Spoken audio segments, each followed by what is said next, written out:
Hello, Steve Arts 89. Well, I watched the second episode of Game of Thrones, House of the Dragon, The Rogue Prince. Now, had I read the name of the episode beforehand, I might have enjoyed the episode a bit more because I found it incredibly boring until the prince stole the egg, and then it started to get interesting. The episode starts off with the crab feeder causing some drama in the shipping lanes and upsetting the Black King with the white hair. I've forgotten his name or what his actual role is, but you know the one.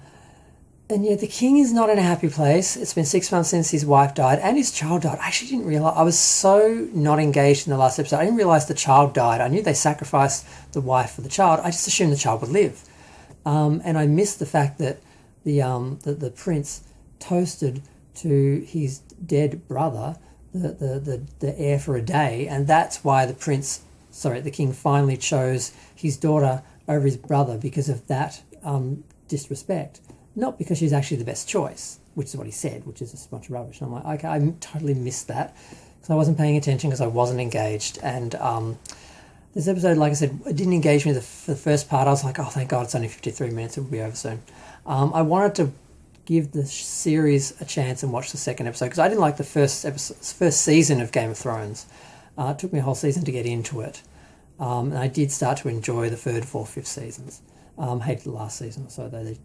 You know the story.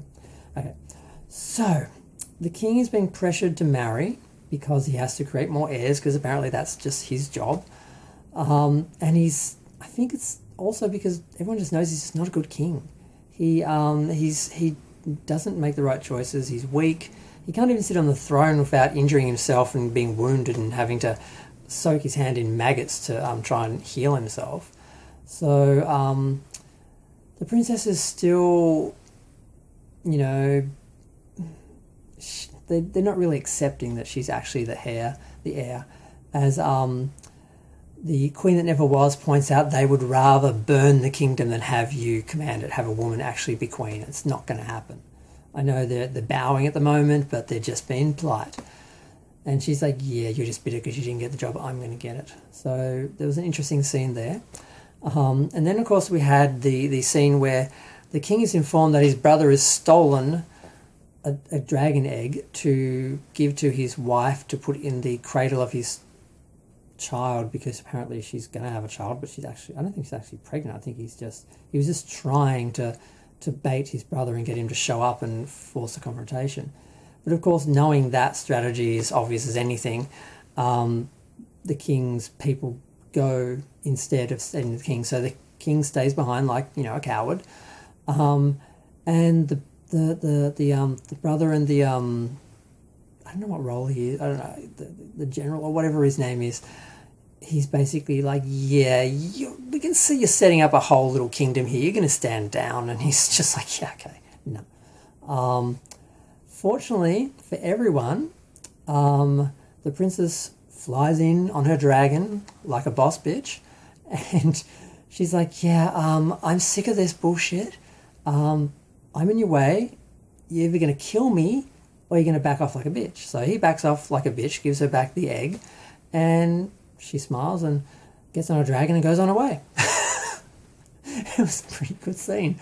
And the scene itself, the scenery was beautiful. They had this foggy kingdom I think it was by the ocean, and the dragons are flying in through the mist and the fog and everything. It was quite beautiful and very well done. And of course the queen, well, he's a queen basically.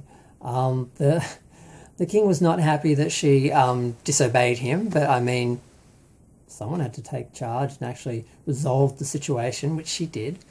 And yeah, he ended up picking a queen, but he didn't pick the 12-year-old that was selling herself to him practically. But it's okay. She wasn't expecting to have to bed him till she was 14. So okay. I mean, that was just disturbing. But I know that's how things worked back in the days when we had dragons. But yeah, he ends up marrying Alicent, who was the woman he's been keeping company with. Which, I mean, good for him. He finally did something he wanted. But that forced the Black king or whatever with the white hair to then seek out the prince for an alliance because the king isn't taking care of business, he isn't doing the smartest thing for the kingdom, and he's leaving him vulnerable, and he's not happy about that because, you know, he's got his eye on the prize and the king's a mess. So it got interesting, and that's where it ended. So I will watch the next episode. The more you look at it, the more you pay attention, the more you get out of it. I wasn't really tuned in the first episode, and it just was really slow and moody and quiet, and I wasn't enjoying it. This episode, it pulled me back in.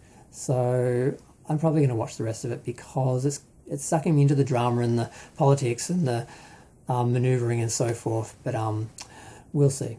I'm going to go. Feel free to share, like, comment, subscribe. Let me know what you think. Thanks. Bye.